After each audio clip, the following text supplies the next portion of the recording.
বাড়িতেই বিশ্রাম নাও। আমি একটা অন্যায় করে ফেলেছি। কালকে ওই ডিভোর্স পেপারগুলো আমি ছিঁড়ে ফেললাম, উচিত হয়নি সেটা করা। আমি একটা কাজ করব, আমি আবার ডিভোর্স পেপারগুলো রেডি করে সাইন করে তোমাকে ফিরিয়ে দেবো। আনন্দী প্লিজ, আমি জানি তোমার সঙ্গে আমি অন্যায় করেছি, তাও একটা রিকোয়েস্ট করবো তোমাকে। তুমি তো চাও আমি তোমার জীবন থেকে চলে যাই, আমি চলে যাব, কিন্তু সিরিয়াসলি বলছি, মানে তুমি না এটা করতে যেও না। তোমার বন্ধুর সঙ্গে ঘটকালি এটা করতে যেও না, এটা না তোমাকে মানায় না। তুমি তোমার বন্ধুকে কি বলবে? তোমার স্ত্রী স্ত্রী হিসেবে খুব ভালো ওকে বিয়ে করে নে, এটা শুনতে খুব চিপ লাগে। তুমি আমার কাছ থেকে যা যা চাইছো আমি তোমাকে সবটা দেবো, কিন্তু আমার লাইফের এই ডিসিশনটা তুমি নিতে পারো না অনুভব। আনন্দী, আনন্দী প্লিজ, আমি জানি তোমার সঙ্গে আমি অনেক অন্যায় করেছি, কিন্তু প্রত্যেকবার তুমি আমাকে মাফ করে দিয়েছো। আমার এই অ্যাক্সিডেন্টের পর আমি তোমার সঙ্গে যা যা করেছি, এবারটাও না হয় সরি, এক্সট্রিমলি সরি। তুমি এর আগে যা যা করেছো আমার সঙ্গে, তাতে কোনো অসম্মান ছিল না, অপমান ছিল না। তুমি যা যা করেছিলে সবটাই তোমার ফ্রাস্ট্রেশন থেকে, ইরিটেশন থেকে। কিন্তু কাল যে অপমানটা তুমি আমাকে করলে সেটা খুব ভেবেচিন্তে করলে। তুমি তোমার লয়ারকে দিয়ে ডিভোর্স পেপার রেডি করালে। আনন্দী, আজকের দিনটা তুমি বাড়ি থেকে বেরিও না। তুমি আমার সামনে বসে সারাদিন আমাকে যা যা বলার বলো। সারাদিন আমি সারাটা দিন কার সামনে থাকবো? মানে যে মানুষটা আমাকে জামা কাপড় মনে করে তার আলমারিতে রেখে দেয়, সেখান থেকে ছুঁড়ে ফেলে দেয়, অন্য কারো হাতে তুলে দেয়, সেই মানুষটার সঙ্গে সারাটা দিন কাটাবো আমি? আচ্ছা, আমার কথা না হয় তুমি ভুলে যাও। তুমি আমার কথাগুলো একজন ডক্টরের কথা বলে মনে করো। তুমি এখনো দুর্বল আছো আনন্দী। তুমি কাল খুব অসুস্থ হয়ে পড়েছিলে, তোমার এতটাই জ্বর এসেছিল যে, আর সেই জ্বর বাড়তে বাড়তে এমন একটা জায়গায় গেছিল যেখান থেকে তোমার অনেক বড় বিপদ হতে পারতো। তাই বলছি আনন্দী প্লিজ, আজকে বাড়ির বাইরে বেরিও না, আজকে বিশ্রাম নাও, বাড়িতে রেস্ট নাও তুমি। ডক্টর? তুমি কোন ডক্টরের কথা বলছো? ডক্টর অনুভব মৈত্র? আমি যে ডক্টর অনুভব মৈত্রকে চিনি সে তো এখন ডাক্তারি ছেড়ে দিয়েছে। সে তো মনে করে তার পায়ে জোর নেই, সে কখনো দাঁড়াতেই পারবে না। তুমি সেই ডক্টর মৈত্রর কথা বলছো? মানে তুমি কি তাকে চেনো, জানো তাকে? প্লিজ আনন্দী। আমি রেডি হব, আমি চেঞ্জ করবো অনুভব।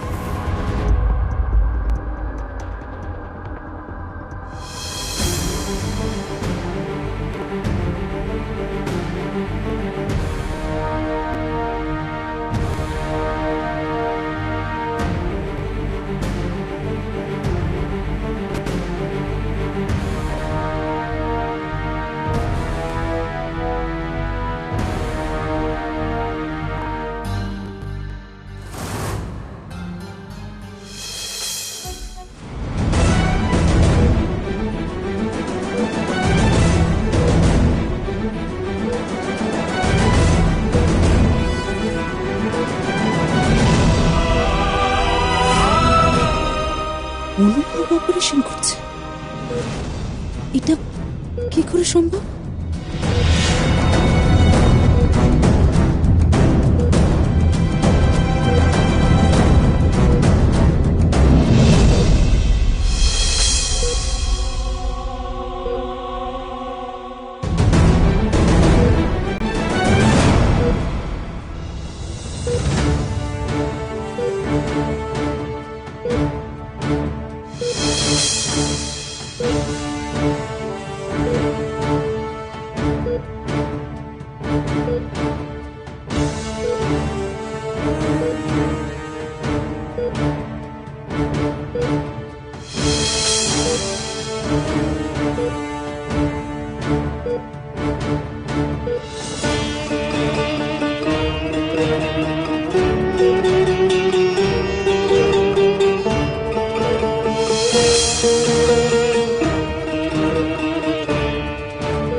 পা নাড়াতে পারছে? কি করে পসিবল? কি করে?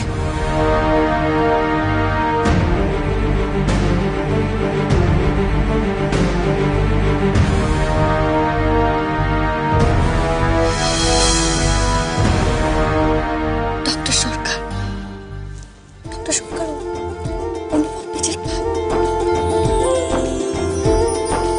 আশা আছে আনন্দী, আশা আছে ও ঠিক উঠে দাঁড়াতে পারবে। সহজে ছেড়ে দেওয়ার পাত্রও নয়। বাট আই মাস্ট সে, তুমি ঠিক সিদ্ধান্তটাই নিয়েছিলে।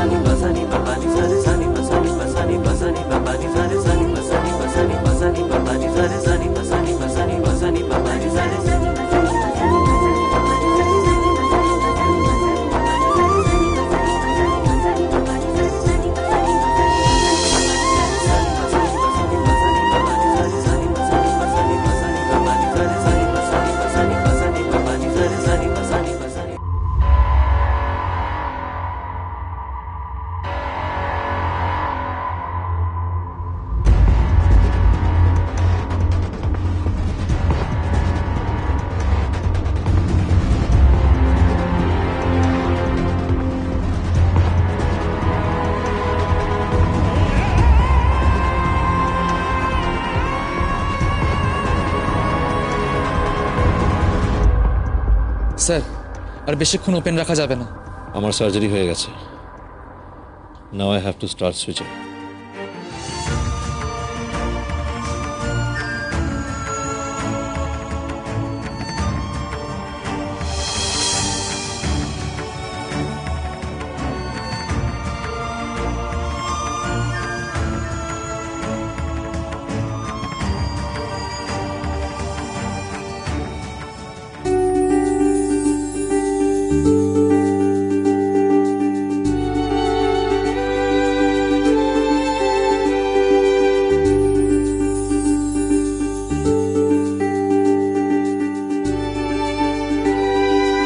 It's successful.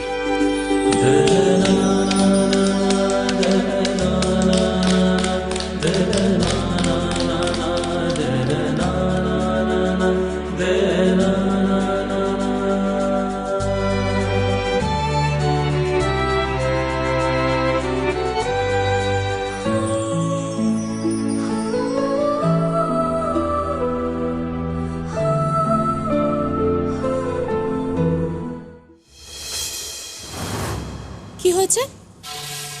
বিক্রম, নন্দা, এত চেঁচামেচি করছো কেন তোমরা? আপনার এখানে আসার কি দরকার ছিল? দেখতে পাচ্ছেন না আমরা হাজবেন্ড ওয়াইফ কথা বলছি? না এসে তো কোনো উপায় ছিল না নন্দা। দেখো, বাড়ির বড় বউ হয়ে আমি যদি দেখি বাড়ির আরেকজন বউ গলা ফাটিয়ে চেঁচামেচি করছে, তাহলে তো আমাকেই আসতে হবে তাকে এই বাড়ির শিক্ষা সহবত সেগুলো মনে করিয়ে দেওয়ার জন্য, তাই না? এই বাড়ির শিক্ষা দেখতেই পাচ্ছি আমি এই বাড়ির শিক্ষার নমুনা। ও, দেখতে পাচ্ছ কিন্তু ফলো করতে পারছো না, তাই না? পারবেই বা কি করে? তোমার বেড়ে ওঠা তো একটা অন্যরকম বাড়িতে হয়েছে, না পারাটাই স্বাভাবিক। কিন্তু নন্দা, তোমার হাজবেন্ড তো আমারও কেউ হয়। আর আমার দেওরের যদি কোনো কারণে কোনো ডিস্টারবেন্স হয়, তাহলে তো আমাকেই জানতে হবে কারণটা কি, তাই না? বলো কি বিক্রম, কি হয়েছে একটু বলবে? এত চেঁচামেচি করছো তোমরা। কি বলবো? ওই যে আমার জীবনের কাল, যার জন্য আমার আগের চাকরিটা ছাড়তে হয়েছে, সে এখন আমার নতুন বিজনেসে নাক গলিয়ে সেটাও তছনছ করে দিতে চাইছে। বিক্রম, বিক্রম, এই কথা বলে তুমি আমাকে এই নিয়ে অনেকবার গিল্টি ফিল করিয়েছো। তুমি জানো what is the actual truth? এর আগে তোমার অফিসে একবার প্রমোশন হতে পারতো, কিন্তু হয়নি। আর তখন কিন্তু আমি তোমার লাইফে ছিলাম না। তোমার অফিসের জুনিয়ররাও তোমার থেকে এগিয়ে যাচ্ছে এবং সেই জন্য তুমি এই চাকরি।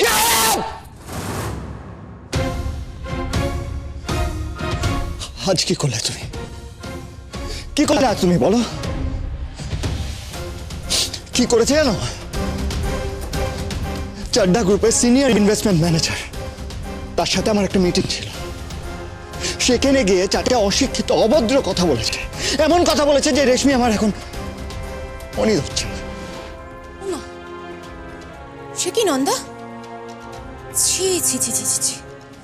না বিক্রম, তাহলে তো তোমার অন্য মানুষদের কাছে কি অ্যাপ্রোচ করাটাও খুব মুশকিল হয়ে যাবে দেখছি।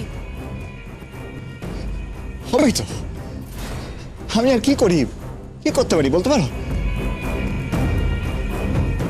নন্দা, এর আগে বিক্রমের কেন প্রমোশন হয়নি সে কথাই না হয় নাই গেলাম, তবে এইবার বিক্রমের কেন প্রমোশন হয়নি আর তার কারণ যে তোমার অসাধারণ বোকামি, সেটা নিশ্চয়ই খুব ক্লিয়ার তোমার কাছে। আর সেটা তো অনেকদিন হয়ে গেছে বিক্রম। নন্দার নাকি তোমার বিজনেস পারপাস কিছু টাকা দেওয়ার কথা ছিল, তো সেগুলো এখনো দেওয়া হয়নি কেন?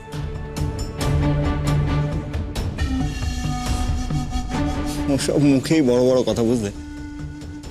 টাকা চাওয়ার জন্য অনেকবারই ওই বাপের বাড়ি যাওয়া হয়েছে, কিন্তু নেট রেজাল্ট 0। নন্দা, কি ব্যাপার বলো তো? তোমার বাড়ি থেকে যে টাকা আনার কথা ছিল তার কি হলো? কি হলো? চুপ করে আছো কেন, বলো। বিক্রম, আমি তোমাকে অনেকবার